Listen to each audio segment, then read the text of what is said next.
Hello, this is Chris from the US Tech Channel and CricketUsers.com.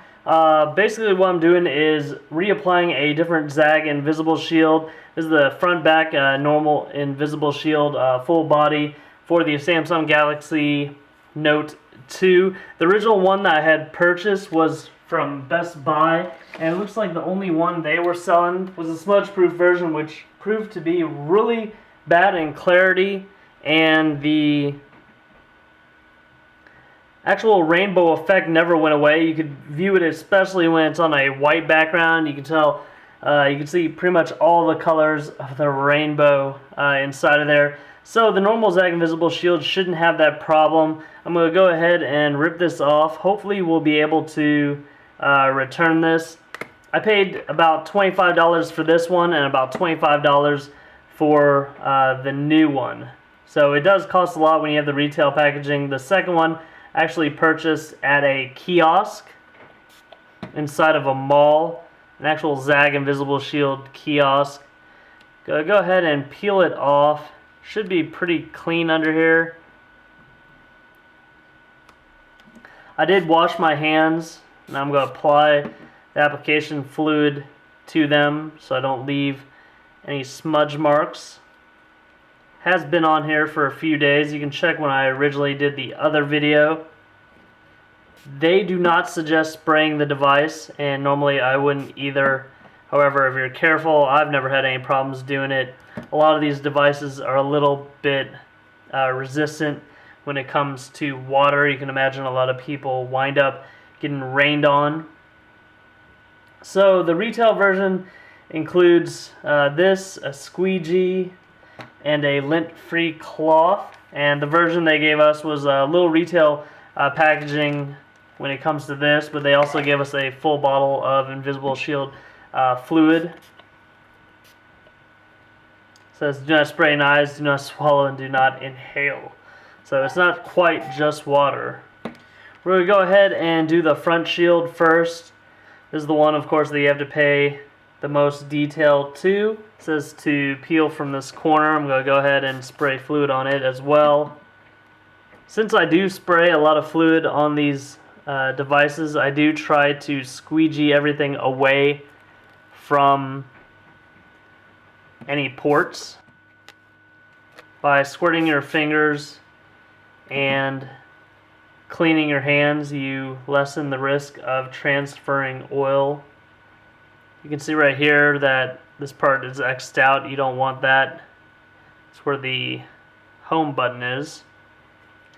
Now I know on the iPad mini I had a lot of luck applying it by going from one side, or the long side. When you do put a lot of liquid down, you are creating some standoff distance between the Invisible Shield and the device, which allows you to kind of move everything around. Of course, I want it centered up on the home. I need the top speaker to be uncovered. Notification LED gets covered, but of course the front-facing camera remains uncovered, along with the proximity sensor. So it looks pretty good. I'm going to go ahead and squeegee it away from the center. It is a little bit more difficult for me to do this with the camera hovering directly above me. It's kind of hard to stay out of the frame. Of course, you don't want any part of this dangling over the edge, or it'll be likely that it will pry up a little bit. In the mini video, I showed you that you could apply a little heat when it actually runs a little long to shrink it back down.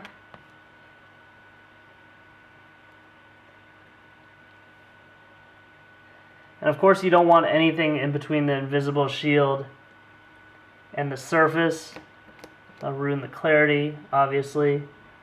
When you actually get things in between those surfaces, the only luck I've had to remove them is to use a sharp object and kind of scrape it off. There is an adhesive underneath the screen protector. If you poke around there with your fingers, you're going to wind up ruining the clarity of the screen protector.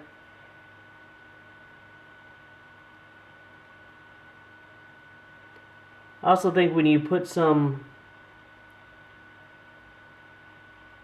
or a good amount of liquid on the screen protector, sometimes you flush out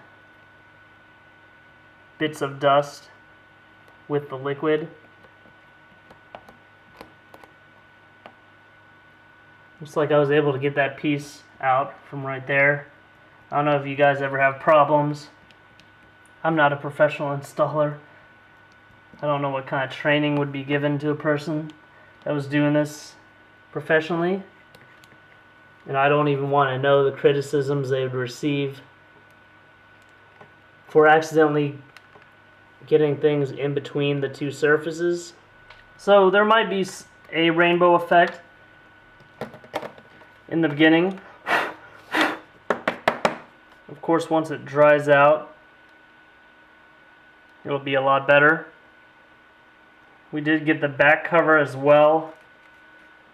I'll put this on a surface that I don't think it will stick to.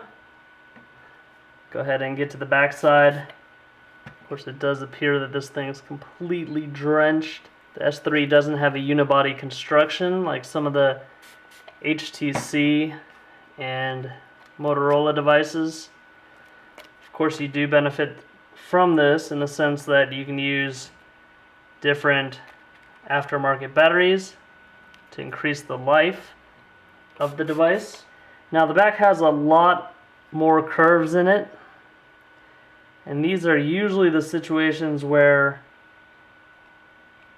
I would need a little heat. At least on the back side, you don't have to worry about being completely perfect as much as you do on the front side. Gotta line everything up around the stylus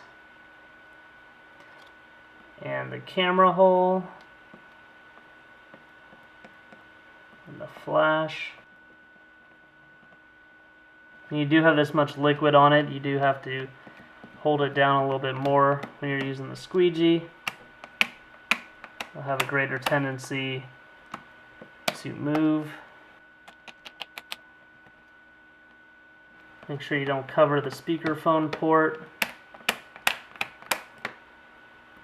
Make sure everything's down. If you have problems with the edges, go ahead and apply some light heat